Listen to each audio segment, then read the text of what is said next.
ከአዕዋፋት ዘር 70 ዓመታትን መቆየት የሚችል ብቸኛው የዕድሜ ባለጸጋ ነው። በቀዛፊነቷ ያልተገኘለት የዓለማችን ትልቁ የአየር ላይ ቀዛፊ በመሆን ክብሩን ይዞ አልለቅም ስላለው ታጋይ ቀዛፊ አጭር የሕይወት ታሪክ ዛሬ እንመለከታለን። ንስር አሞራ።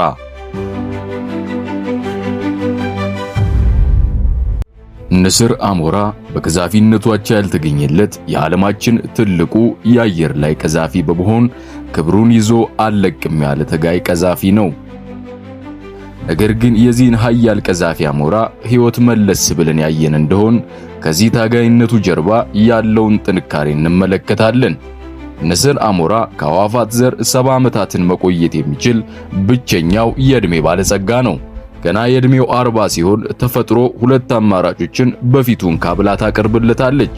ይሄውም ለማንም የማይቀረው ሞት ወይም ሌላ 30 ዓመታትን መኖር።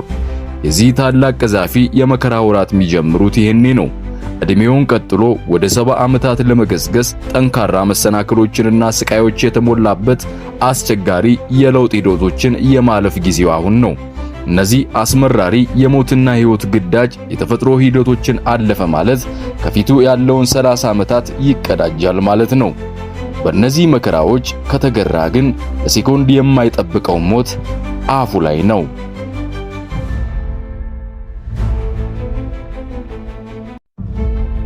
ለምን ይህ ቀዛፊ ይህንን ፈተና በሕይወቱ ይመጣል ካላችሁ ፈተና ለእንስሳም ሆነ ለትልቁ ለሰው ልጅ የማይቀር አበሳ እንደሆነ ብናውቀውም ያንን አበሳ መቋቋም ችሎ ያለፈ ግን ከፊቱ የሚቀዳጀው አንድ ነገር እንዳለም የምናውቀው ነው።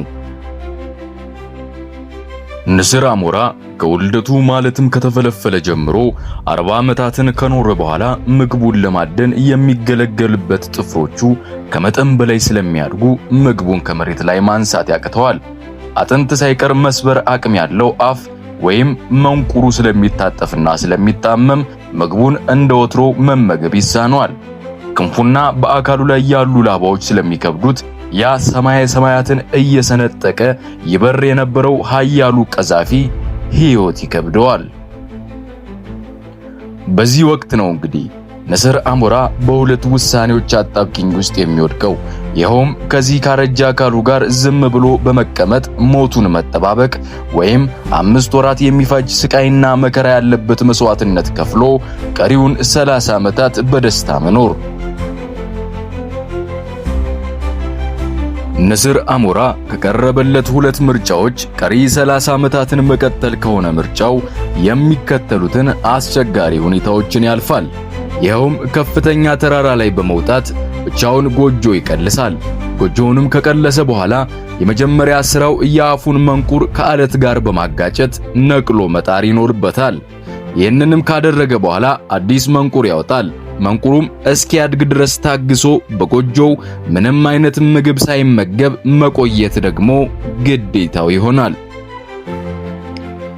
አዲስ መንቁር ከበቀለለትም በኋላ በአዲሱ መንቁሩ የገንዛ እግሩን አሮጌ ጥፍር ነቃቅሎ ይጥለዋል።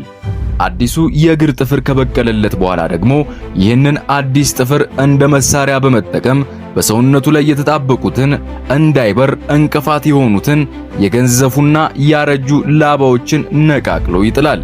በምትኩም አዲስ ላባ ያበቅላል። ይህን 5 ወራት በዚህ መልኩ በጀግንነት ከተወጣ በኋላ እንደገና ራሱን በራሱ ወልዶና ወጣት ሆኖ ወደ ንስሮች መንደር ብቅ ይላል። በእድሜው ላይ 30 ዓመታትን ጨምሮ በበረራው ሰማየ ሰማያትን እየሰነጠቀ ከፍ ብሎ እየበረረ ሕይወትንና ደስታን በውሳኔው በቀጠለው 30 ዓመት ሙሉ በከፍታዎች ላይ ሁሉ በድል በግርማ ሞገስ ማንጸባረቅ ይጀምራል።